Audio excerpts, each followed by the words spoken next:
Hi, welcome to Comic Talk. I'm Josh. And I'm Drew. This is our new trade review of Multiversity by Grant Morrison.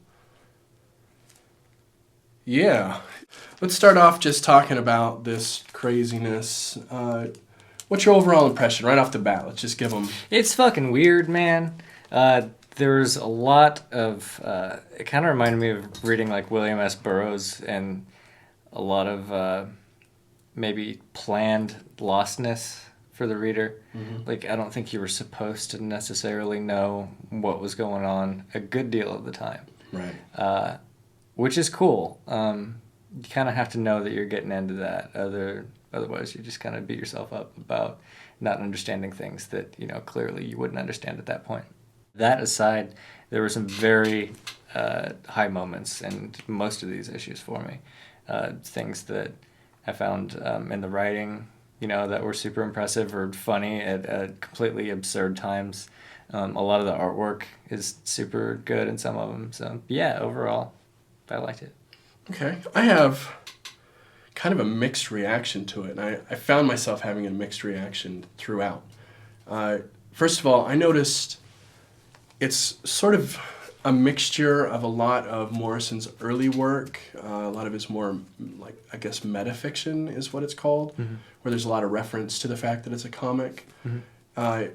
But it plays with that even more than I've seen in the past. It almost like a fourth wall being broken inside the comic universe. Like they have their own fourth wall, and we become like a fifth wall. Yeah, they even also mentioned broken. like a fifth dimensional thing at some point. Right. And it also has, like he said, the weird, kind of like he did with Final Crisis. It reminded me of Final Crisis a lot, where, in fact, we even have some of the same devices here where we have, I believe Final Crisis also had the ship that you play the music to move between dimensions. Right. I think it had that same thing, but normal Earth 1 Superman at the time was playing it, if I remember correctly, but I could be misremembering that, but that just goes to show how much I felt they were similar. Sure. And a lot of things people will say were better than the sum of their parts. But in this particular instance, I would actually turn that around the other way and say that the parts were better than what they summed up to.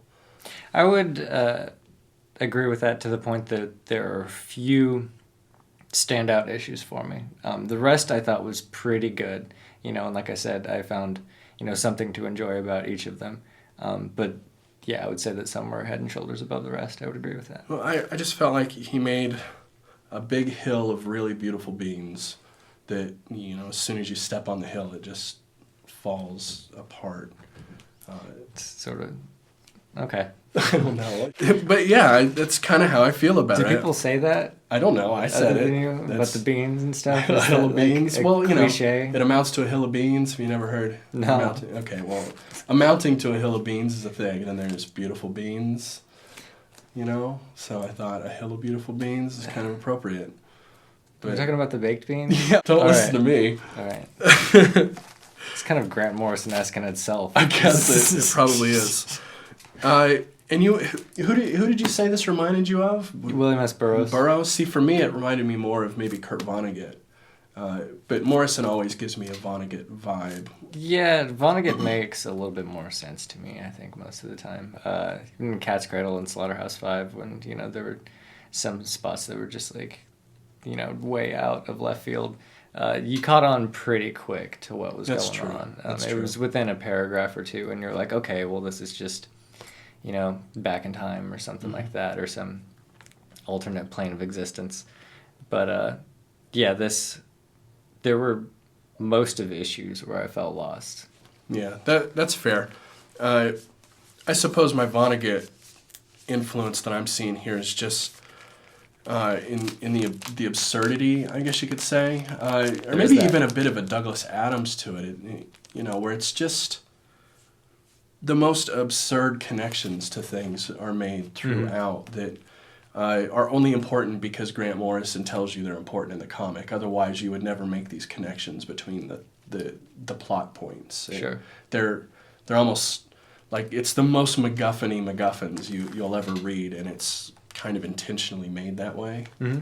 Just weird, I guess.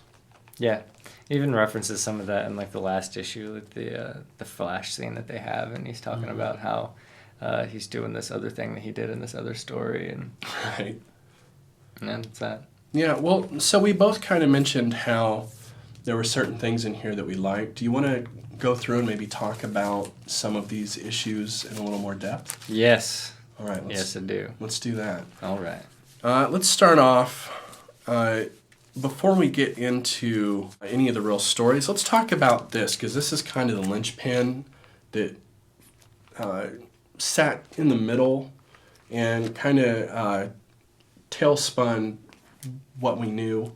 I felt like when we hit this point with the guidebook and the story about the little Marvel characters, they're not little Marvel, but DC.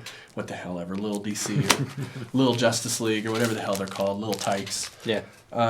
I felt like at that moment things started to turn a corner, and we get to see more about the backdrop here. So let's start there. What did you think of this episode or issue? I liked the story with the cute little miniature superheroes, just because it really gave you that worlds colliding kind of feel, because their world is very innocent, and then this thing comes in and is just like absolutely slaughtering them and murdering them. Right. And, like, they just don't know what the hell to do. Like, they're Nobody's ever done this before. right. Yeah. The actual guidebook part of it, the med thing, I think he just put it in there to write it into the story. I think that's really what it was. It was probably, I think I even read something where he called it a labor of love. And that's probably what it is. Like, he just had to, in those ending sequences where they're referencing the comic books and stuff, like the guidebook was like, oh, you have to have this to, decide everything else. And there's another interesting part, and this is sort of veering off into left field, but they talk a lot about gentrification. And the only connection that I could make there was that prioritizing certain versions of superheroes above the others, and the others kind of falling by the wayside. So yeah, I guess those things kind of tie in for me. The idea of this guidebook and also gentrification, if that makes sense. Yeah, the guidebook. I mean, the guidebook in and of itself isn't really that interesting. That's in the middle. No. It's super fanboy, nerdy kind of stuff. I looked at it for a second, and then I actually ran all the way through it Did you? just to see if there was anything interesting in there, and there's kind of not. Yeah, no. But I think it's like a shot at fanboyism for that reason. Right. It's like the people out there trying to like decode these fucking stories and put together all this continuity, and he's like, dude, just fuck you. Right, which is actually exactly what I was going to get to here, is that there is a bit of that metafictional narrative that he's giving by giving all of this information about shit that doesn't even matter. You feel, if you're the kind of person who digs into this stuff, you feel compelled to read it, and you don't need to. No, not at all. It's completely unnecessary, but he took the time because it's necessary to make you feel like maybe you should.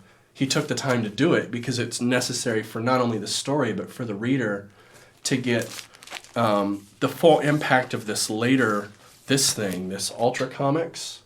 To get the full impact of that, you almost have to at least know that this exists in your hand, like that you can hold it and read it. Yeah. So he had to make it, even though why would you read it? It's pointless. Grant Morrison. So let's talk about a couple of these issues then that we really liked here. All right. I think, first of all, we both agreed Yeah, I want to start off with PAX. Pax Americana was pretty cool. For me, I'll start on this one. For me, what I really liked about this was Frank Quietly's art. That's what really sold it for me. The story was interesting and okay. I mean, it didn't super grip me. It's not like the favorite thing I've read. But I really like the look of it. I love it when Morrison and Quietly work together. So when I saw that they were doing this Watchmen take, and it was going to be these two guys doing it, I was pretty excited to see it. None of these really amount to anything on their own either, is the other weirdness of it. They each are just kind of a part of something that never... I feel like the end basically doesn't follow directly from any of these. No. It's almost like the foreign film slice of life kind of Right. approach. Right. Thing I really liked about this was, again, going back to Vonnegut and the Tralfamadorians and stuff, this is like an attempt at showing you what reading something in the fourth dimension would be like. Because, and it even says in there, like, it doesn't matter if you start at the end or if you start at the beginning, like, the outcome is the same. Right. So I thought that was really cool, and it was a very bold take, and yeah, just the way it's structured, the crazy assness of it. You can really start on any page and then go to any other page, and you'll have about the same experience reading it. Yeah, definitely. Clearly, the stuff with Dr. Manhattan was, obviously The Atom. The Atom, whatever. It was obviously the coolest part of this one, and I liked all that stuff, but I just didn't feel like it necessarily went anywhere or had any. Maybe I just missed it, but I didn't really feel like I got any real point to it. But maybe that's his point. Maybe he's just asking questions. I just thought it was kind of a cool experience to read. I mean, I've never read anything like that before. Okay. And again, there's literature that talks about it and, frames this idea of what it'd be like and everything, but to actually, as a writer, take on that task of getting as close as you can to that sort of thing, it's awesome. Yeah, it was pretty cool. I can't even imagine like what it would be like to try to sit down and structure something like that. I mean, it's not like he had a comic that worked out sequentially and then he just kind of mixed up the pages. Like everything is completely out of place and in place at the same time. Yeah. I think ultimately I felt like it's a clever ruse, this issue is. But it's a good ruse, man. It is a good ruse. It's a clever trick that he's played with this comic. Yeah. It was cool. Yeah. And again, it's one issue. It's not like Right. it's 12 issues of this shit. Right, yeah. It was worth doing once. Sure. Pax Americana would probably wear you down after 2 or 3 issues of that. Yeah. Yeah. So one that I really liked. You started the last one. I want to start this. Okay, yeah, go ahead then.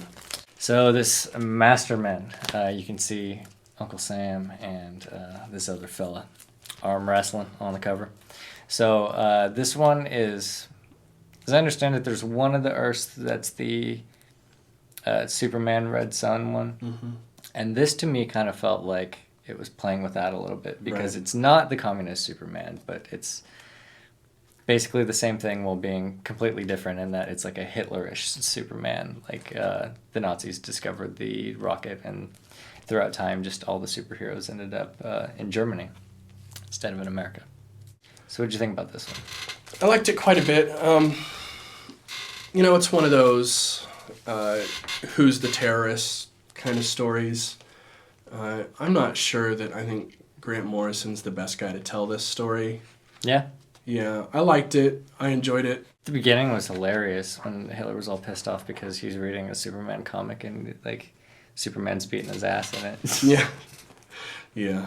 But it's so Grant Morrison. Hitler taking a crap reading a Superman comic where Hitler's getting beat up by Superman. Yeah. And then he finds Superman. It's just weird. I liked it. All right. I enjoyed it. Not my favorite. What did you think? See, I kind of felt like this issue was almost as good a take on that whole concept as like the whole of Red Sun. I mean, I like the Red Sun Superman. I thought it was a good trade. But yeah, and probably a fourth the amount of pages, like I got the same feeling from both of them and the same thoughts coming away from them about, just things being set in different scenarios and how that affects things and, how would we really view things if we were those people, which is, I think, the point of it. Right. So, again, I think for a one-issue thing, be it a $5 book, so it's long, I think he did an awesome job. Yeah, it was pretty cool. Part of my problem, I think, with the whole thing in general, again, just comes back to the obtuse nature of a lot of these. Yeah. It didn't really feel like it had any necessity of existing within this. But do any of them? No, besides the guidebook? Kind of not. but some more than others. I felt like this one was the least connected of the others. And I might be misremembering at this point because it's been a week and a half since I read it. But I felt like there just wasn't much in there moving the overall plot forward much. Yeah, I think maybe when I was reading these, I maybe got a little bit more comfortable with just feeling like things are out of left field, and that's fine, and I don't need to understand them, because the ones that I really enjoyed the most seems to be the ones that really stand out of everything else and don't really have, shit to do with the overall story. Right. It seems that my choices here are sort of the opposite. Right. Right. Interesting. Or is it? Well, so for a great example of that, this weird The Just issue was easily one of my favorites. I did like that one. And what I liked about this one is, first of all, I really liked the characterizations and just the idea of a world where, 20 years down the line, Superman has done such a great job and solved all the problems, and now being a superhero is just kind of like being Paris Hilton. Yeah, it's a royalty kind of thing. Yeah, you just gallivant around and in your costume. Yeah, show up at galas and such. But on top of that, we actually dug into, I think for the first time, the larger narrative of the comics and how the comics that you're reading are comics that they are reading in each of these universes. Mm-hmm. So all the characters, you see it a little bit, but not much. But in this one, you see it quite a bit, where everybody's passing around and talking about all of these different comics. Yeah, and they're arguing about them. You get to see them, and it becomes very meta-contextual, where they're all talking about what they mean, and you get your first glimpse into different characters' perspectives of what the hell is going on and why are we reading this, which is really why I liked it. It was an interesting plot device. The last one that I really liked more is just, I guess really for kind of the same reason, is this Society of Superheroes. First of all, this felt the most old school DC Morrison story to me, where we have characters that I recognize, first of all, which was nice. I knew all of these characters, and I was interested to see them all interact. But we also get some information as to what's going on, and we get a lot of info about the cube and how all this interacts and travel into different dimensions. But even just aside from that, I just liked the feel of this one. I like that classic narrative. I think he does it well, and he doesn't do it often enough for DC anymore. They tend to have him do crazy, wacky stuff. Yeah, that's probably all that he wants to do anymore. Sure, yeah. He's been doing it for a while, so. Right, and he's, with his move to heavy metal, that makes sense that's probably what he's into. But I was just glad to see him do this old school, superheroes versus supervillains with zombies and, parallax and all this goofy shit coming in. Which, to a point, the Shazam issue was kind of like that, but that was more... It felt like the continuity universe. It was just like maybe the Silver Age, right, but modern kind of universe. Just everything works out beautifully, and everybody's perfectly helpful to each other. And right. Yeah, I think that issue is really the only one we haven't talked about in these single issue groupings that weren't directly all related. And I did enjoy it, I suppose. I don't really like it. But just kind of, it's probably the weakest part. The only thing I really liked with this was all of the different versions of the Doctor, the main villain here. He's like the main bad guy in this whole thing, I guess. But I liked all the different versions of him and how that played out. And this explained a lot of what was going on, so it was necessary. But you're right. It even is made to look like it's an old Golden Age comic. Yeah, yeah. So I remember getting that when I saw my poll. I was like, what the hell is this? Who put this in here? And I was like, oh, it's Multiversity. Yeah. So that brings us to the final two, where I felt like it got super weird. Yeah, agreed. It really just goes off the rails intentionally. We get this Ultra Comics, which is this the weirdest of the last two, probably? Probably. This one's weird too, but this is this whole thing about how we are the character, like us and you and whoever's reading the comic. It's kind of ham-fisted, honestly, but it knows it's ham-fisted. It's that weird line that I think only Grant Morrison would even try to do, where it makes fun of itself. Part of how they're defeating the bad guys in here is through negative criticism online. Yeah, you see the little posts and stuff. Yeah, like really another egg-shaped bad guy from another dimension. Are you kidding? I'm done with this book. Like, fucking just weird. I don't even know what to say about it. It was super bizarre. But again, that's not even like a subplot, but one of the ideas that you're supposed to come away with is, and again, that goes back to like the gentrification thing, which I think is even mentioned in there. Like, if you don't buy into these characters, like they die effectively. So that's it. Yeah, and there's certainly something larger that he's saying here. You know, I think this gentrification thing's a big part of it, with kind of the stealing of comics from what it was to what it's becoming. But I'm not sure what his position is on it. He doesn't really make his position known. He only says this is a thing that's happening, right? Comics are changing. They're being taken over. They get taken over.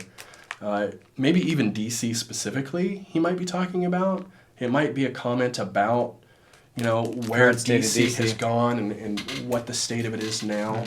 How they have access to all these great fucking characters that they never do because they want to have a sixth Batman. Right. Right, and this has been a theme that he's used in the past quite a bit. When the Crisis on Infinite Earths, was that late 80s? Yeah.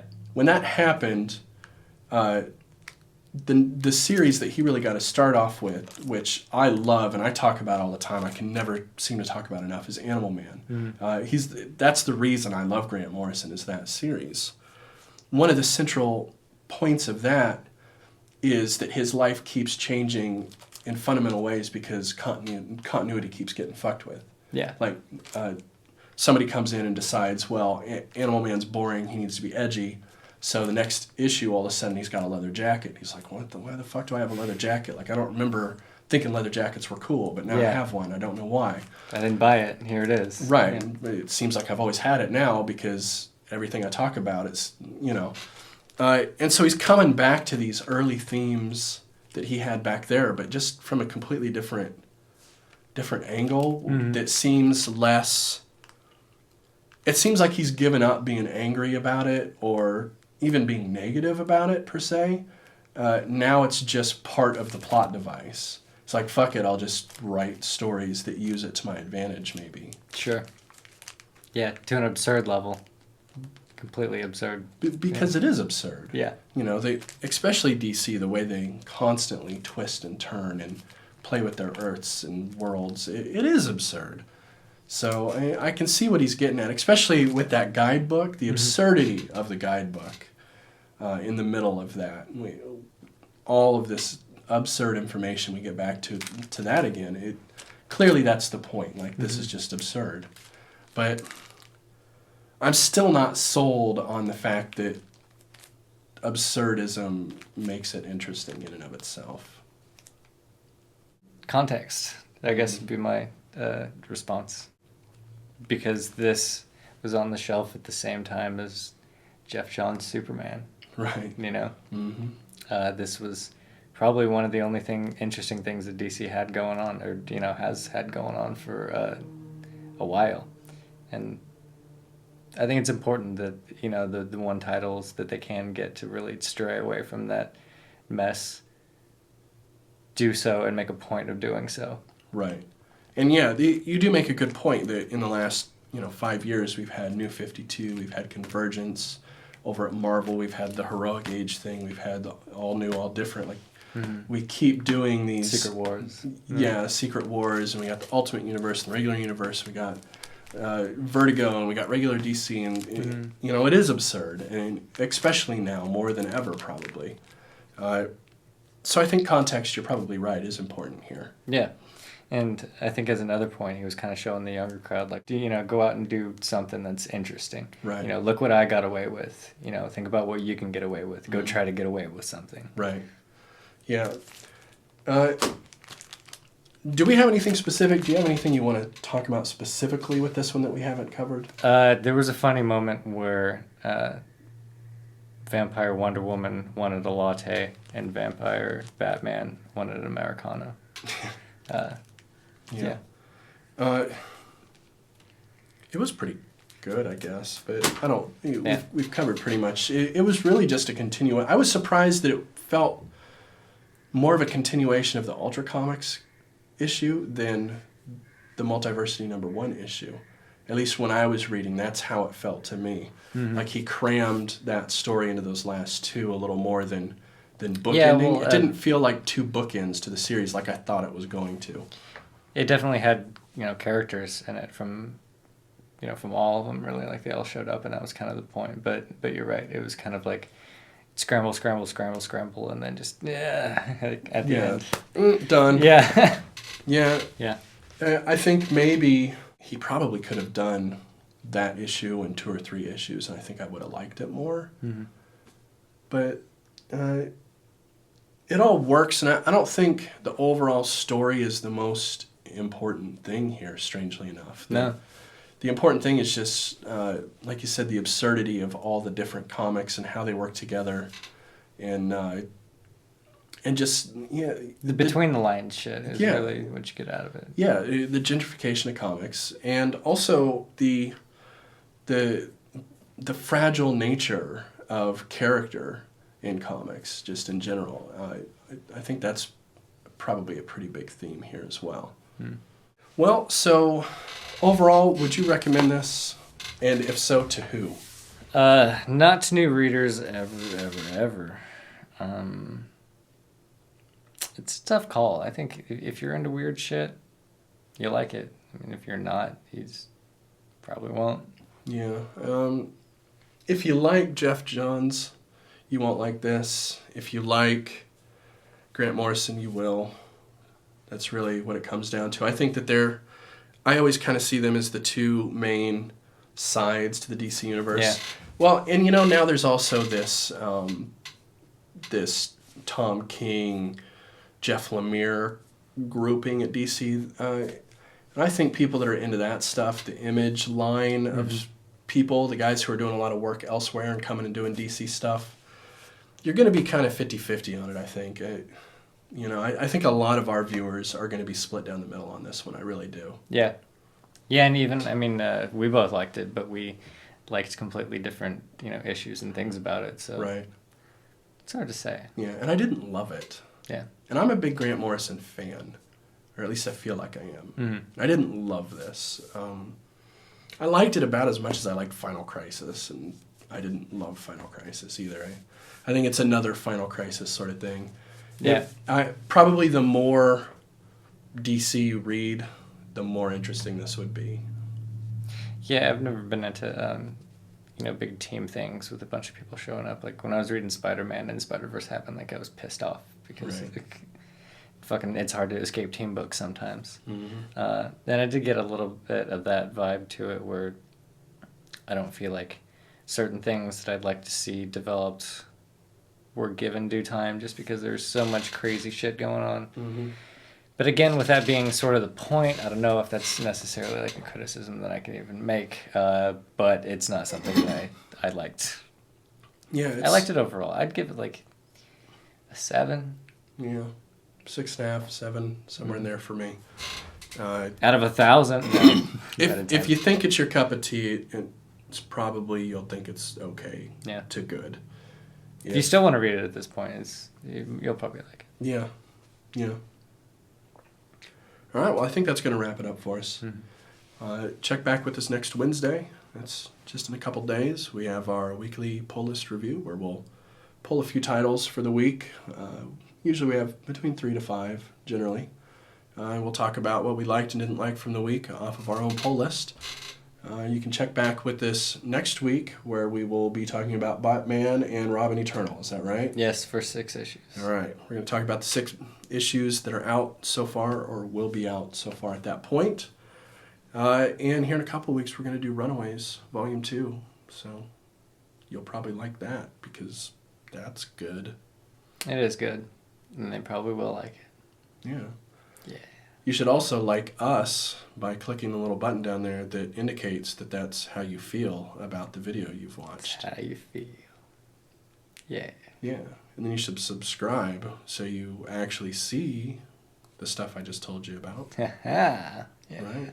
See how I'm doing this? Yeah. What I'm doing is this is promoting our video to get long-term viewership. I think we need to make a video about how to get more viewers because those things are just like viral, man. Those do so good. They do so well. Right? It's like YouTube pyramid scheme. Let's do that. Forget this comic shit. Yeah. And just go straight to how to get lots of viewers. Viewer talk. Yeah. How to watch a YouTube video. Just shit like that. Tube talk. Tube talk Right. with Josh and Drew.